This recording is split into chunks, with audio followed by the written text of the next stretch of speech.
নৌপথে পালিয়ে যাওয়ার সময় ঢাকার সদরঘাট এলাকা থেকে গ্রেফতার হন সাবেক আইনমন্ত্রী আনিসুল হক ও সদ্য ক্ষমতাচ্যুত হওয়া প্রধানমন্ত্রী শেখ হাসিনার সাবেক বেসরকারি শিল্প ও বিনিয়োগ উপদেষ্টা সালমান এফ রহমান হয়েছেন ক্ষমতাচ্যুত শেখ হাসিনা সরকারের প্রভাবশালী এই দুই নেতা। এর আগে গত 5ই আগস্ট ক্ষমতাচ্যুত হয়ে দেশ ত্যাগ করেন শেখ হাসিনা। এরপরই আত্মগোপনে চলে যান আওয়ামী লীগ সরকারের মন্ত্রী, প্রতিমন্ত্রী ও শীর্ষ নেতারা। এদিকে সাবেক স্বরাষ্ট্রমন্ত্রী আসাদুজ্জামান খান কামাল ও তার স্ত্রী লুৎফুল তাহমিনা খান এবং তাদের ছেলেমেয়ের ব্যাংক অ্যাকাউন্ট জব্দের নির্দেশ দিয়েছে বাংলাদেশ ফাইন্যান্সিয়াল ইন্টেলিজেন্স। এছাড়া সাবেক ডাক, টেলিযোগাযোগ ও তথ্য প্রযুক্তি প্রতিমন্ত্রী জুনাইদ আহমেদ পলক, তার স্ত্রী ও পরিবারের ব্যাংক হিসাব লেনদেন স্থগিত করা হয়। সাবেক প্রধানমন্ত্রী শেখ হাসিনার বেসরকারি শিল্প ও বিনিয়োগ বিষয়ক উপদেষ্টা যিনি ছিলেন, যাকে বলা হয় বাংলাদেশের অর্থনীতি যিনি নিয়ন্ত্রণ করতেন, ব্যবসায়ীদের নিয়ন্ত্রণ করতেন, সেই সালমান এফ রহমান, এবং সাবেক আইনমন্ত্রী যিনি বাংলাদেশের সবচেয়ে বেশি সময় ধরে আইনমন্ত্রীর দায়িত্ব পালন করেছিলেন, সেই আনিসুল হক, তাকে দুজনকে গ্রেফতার করা হয়েছে বলে আমরা জানতে পেরেছি। দুটো সূত্র থেকে, একটা সূত্র বলছে যে তারা সাতক্ষীরার ভোমরাদহ সীমান্ত থেকে গ্রেফতার করা হয়েছে। আরেকটি সূত্র ঢাকা মেট্রোপলিটন পুলিশ কমিশনার সূত্রে আমাদেরকে যেটা জানানো হয়েছে সেটি হলো যে নৌপথ দিয়ে পালানোর সময় এই দুজনকে সদরঘাট থেকে গ্রেফতার করা হয়েছে। দুটি সূত্র দুই দিক থেকে বলা হয়েছে, তবে যেহেতু ডিএমপি কমিশনার আমাদেরকে সবশেষ জানিয়েছেন যে এই দুজনকে গ্রেফতার করা হয়েছে, সেই বিষয়টি আপাতত সেই সূত্রটি আমরা নিশ্চিত করে আমরা আমাদের ব্রেকিংটি নিশ্চিত হয়ে ছাড়ি। আর এই দুজনের বিষয়ে যদি আমরা বলতে চাই, দেশের অর্থনীতি বিষয়ে গেল 15-16 বছরে সালমান এফ রহমান যে ভূমিকা রাখতেন, সেসব বিষয়ে সবগুলো বিষয় এখানে জড়িয়ে আসবে।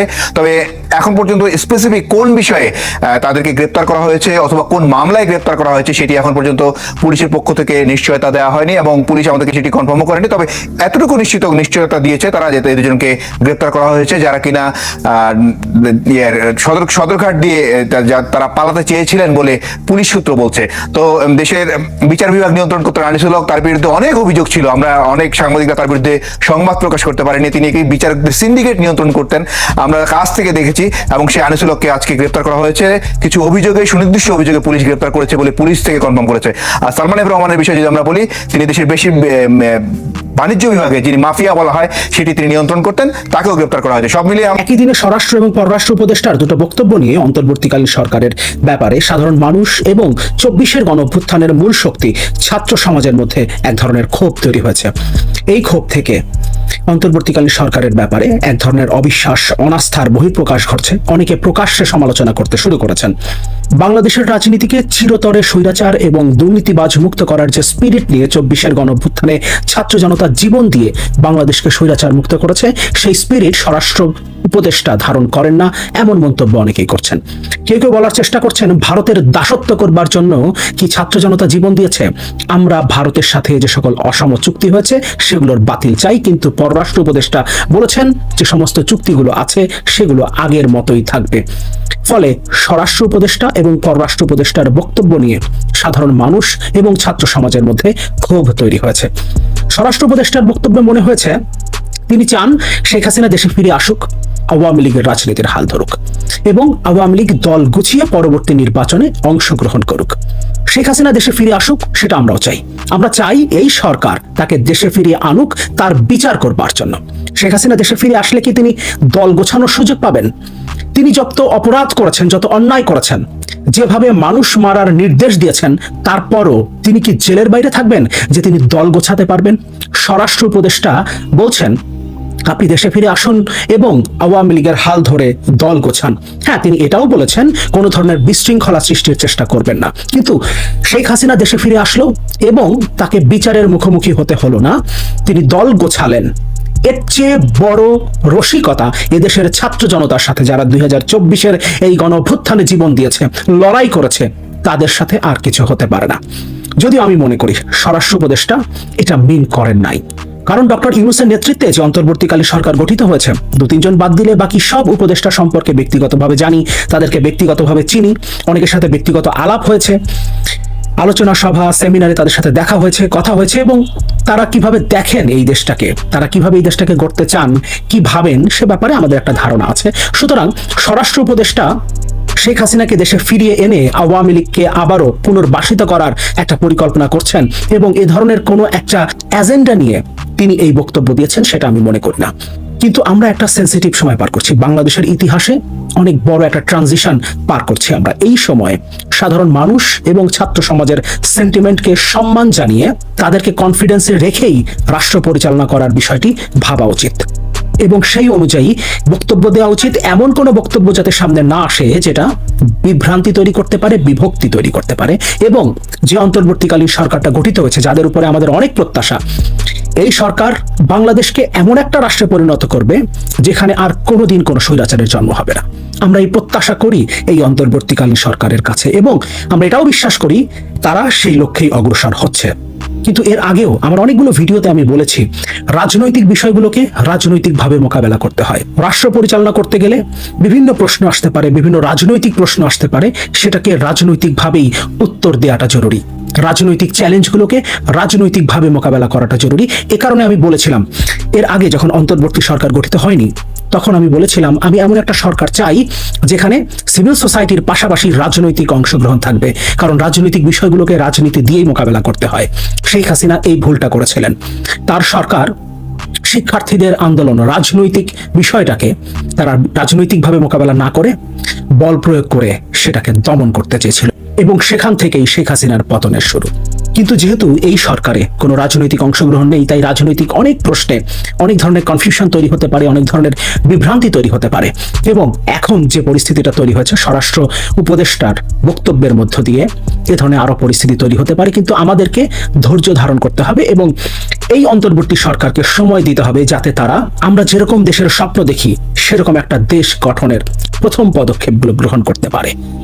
কিন্তু পররাষ্ট্র উপদেষ্টার বক্তব্যে এদেশের সাধারণ মানুষ এবং ছাত্র সমাজ ব্যথিত হয়েছে, কারণ 24-এর গণঅভ্যুত্থানের অন্যতম লক্ষ্য ছিল ভারতের দাসত্ব থেকে মুক্তি। ভারতের সাথে যে সকল অসম চুক্তি করেছে শেখ হাসিনা সরকার ক্ষমতায় থাকবার জন্য, ভারতকে খুশি রাখবার জন্য, সেই চুক্তিগুলো থেকে বের হয়ে আসার একটা প্রত্যাশা ছিল। কিন্তু পররাষ্ট্র উপদেষ্টার বক্তব্যে মনে হয়েছে যে চুক্তিগুলো হাসিনা সরকার করেছিল কোনোটাই বাতিল করা হবে না, আগের মতোই চলতে থাকবে। এমনকি শেখ হাসিনাকে ভারত যে আশ্রয় দিয়েছে এবং আমরা বুঝতে পারছি সেখানে বসে থেকে একের পর এক ষড়যন্ত্র করার চেষ্টা করছেন তিনি, বাংলাদেশকে অস্থিতিশীল করার চেষ্টা করা হচ্ছে, কিন্তু তারপরও ভারত সরকারের সাথে সুসম্পর্ক চাইছেন তিনি। এবং শেখ হাসিনা এবং তার বোন শেখ রেহানাকে সেখানে যে আশ্রয় দেওয়া হয়েছে, এ ব্যাপারে কোনো ধরনের কোনো প্রশ্ন সরকারের পক্ষ থেকে ভারতকে করা হবে না এবং এই কারণে ভারতের সাথে সম্পর্কে নাকি কোনো ধরনের প্রভাব পড়বে না। কিন্তু এটা এদেশের জনগণের, বিশেষ করে 24-এর গণঅভ্যুত্থানের লক্ষ্য ছিল না কখনোই। স্বরাষ্ট্র এবং পররাষ্ট্র উপদেষ্টার যে দুটো বক্তব্য নিয়ে সাধারণ মানুষ এবং ছাত্র সমাজের মধ্যে ক্ষোভ সৃষ্টি হয়েছে, সেই বক্তব্য দুটো আমরা একটু দেখি। ডেইলি স্টার স্বরাষ্ট্রমন্ত্রীর বক্তব্য নিয়ে যে রিপোর্ট করেছে, আওয়ামী লীগকে নতুন মুখ নিয়ে দল গোছানোর পরামর্শ স্বরাষ্ট্র উপদেষ্টার। পলিটিক্যাল পার্টিকে ব্যান করা হয় পলিটিক্যাল ফায়দা হাসিল করার জন্য। আওয়ামী লীগকে ব্যান করা হবে কিনা সেই প্রশ্নের জবাবে তিনি বলছেন, তিনি বলেন, বঙ্গবন্ধু 1972 সালের সংবিধানে কোনো দলের নাম উল্লেখ করেননি এই পার্টি ব্যান করতে হবে, ওই পার্টি থাকবে না। মুসলিম লীগও তো ছিল।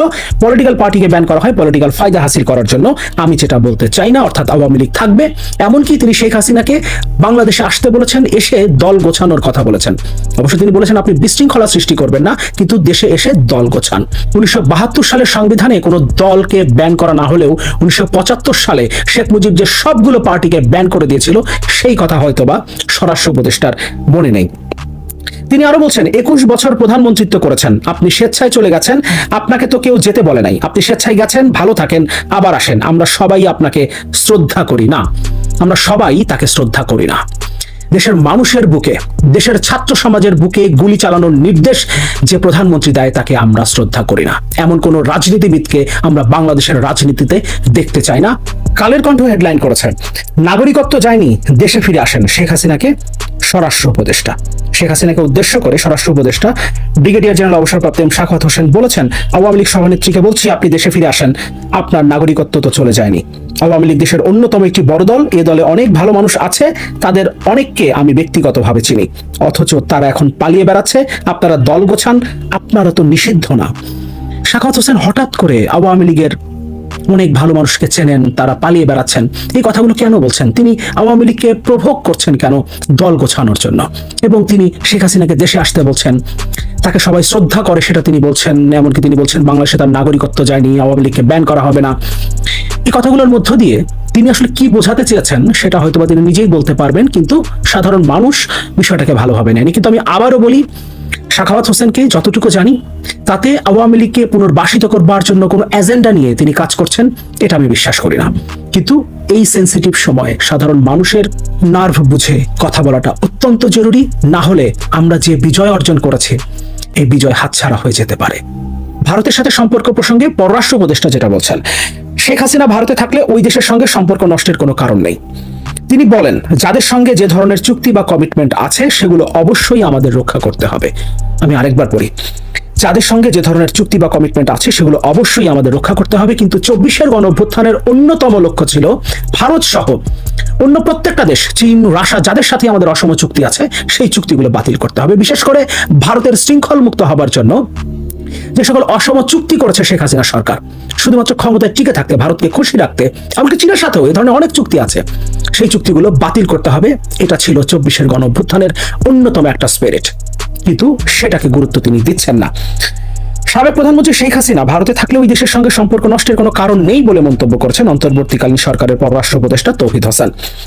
সোমবার বিকেলে বিদেশি কূটনীতিকদের সঙ্গে বৈঠক শেষে সাংবাদিকদের সঙ্গে আলাপকালে তিনি এমন মন্তব্য করেছেন। শেখ হাসিনা ভারতে থাকলে দুই দেশের সম্পর্কে টানাপোড়েন হবে কিনা এমন প্রশ্নের জবাবে উপদেষ্টা তৌহিদ হোসেন বলেন, উনি সেখানে থাকলে বা কেউ কোনো দেশে থাকলে সেই দেশের সঙ্গে আমাদের সম্পর্ক নষ্ট হবে কেন? নষ্ট হওয়ার কোনো কারণ নেই। দ্বিপাক্ষিক সম্পর্ক অনেক বড় বিষয়, এটা স্বার্থের সম্পর্ক, বন্ধুত্ব স্বার্থের জন্য। বাংলাদেশে ভারতের স্বার্থ আছে, ভারতে আমাদের স্বার্থ আছে, আমরা সেই স্বার্থকে ফলো করব এবং আমাদের সুসম্পর্ক বজায় রাখার চেষ্টা করব। ঠিক এই ন্যারেটিভটাই ছিল ফ্যাসিস্ট হাসিনা সরকারের।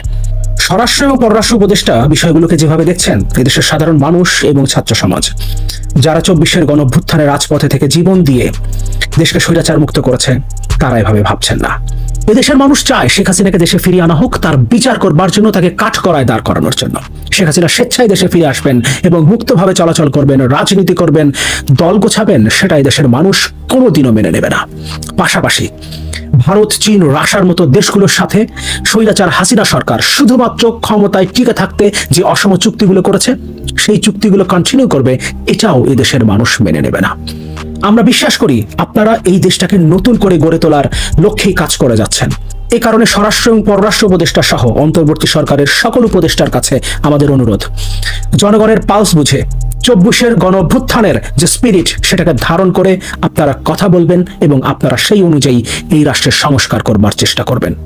অত্যন্ত সেন্সিটিভ একটা সময়, এদেশের মানুষকে ঐক্যবদ্ধ রাখতে হবে। কোনোভাবে বিভ্রান্তি তৈরি হোক, বিভক্তি তৈরি হোক, সেটা আমরা চাই না। এবং আমরা বিশ্বাস করি আপনারা বাংলাদেশের জনগণের প্রত্যাশা অনুযায়ী এই দেশটাকে গড়ে তুলবার জন্যই কাজ করছেন এবং এটা করতে গিয়ে যে সকল সংস্কারের প্রয়োজন সেই সংস্কারগুলো আপনারা করবেন। আপনাদের হাত দিয়েই নতুন বাংলাদেশের ভিত্তি স্থাপিত হবে। কিন্তু আবারও বলছি, এদেশের জনগণের পালস এবং 24-এর গণঅভ্যুত্থানের স্পিরিট অনুযায়ী আপনারা কাজ করবেন, এটাই আমাদের প্রত্যাশা।